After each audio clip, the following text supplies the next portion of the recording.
पावसाळ्यात 2 गोष्टी जरा जास्तच त्रास देतात. एक म्हणजे कपडे आणि दुसरं म्हणजे मच्छर.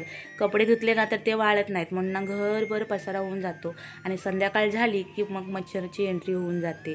आज म्हटलं मच्छरदाणी काढून घेऊया, कारण बरेच दिवस मच्छरदाणी लावली नव्हती म्हणून म्हटलं धुवून वगैरे ठेवूया, म्हणजे संध्याकाळी वापरता येईल. आणि मला वाटतं ना मच्छरदाणी ना सगळ्यात बेस्ट आहे, कारण ना अगरबत्ती त्याचबरोबर लिक्विड यामुळे ना फुफ्फुसाचे आजार पण होऊन जातात. आणि लहान बाळांच्या घरामध्ये ना मच्छरदाणी सेफ वाटते मला, कारण डेंग्यू मलेरियासारखी साथ पण आली आहे, त्यामुळे खूपच भीती वाटते. चला तर रियांशला आणायला पण जायचं होतं आणि आज होती गुरुपौर्णिमा, त्यामुळे गुरुपौर्णिमेच्या खूप खूप शुभेच्छा. आता म्हटलं ना रियांशला ना फ्लावर्स घेऊन देऊया, कारण सकाळी तर त्याला दिलं नव्हतं.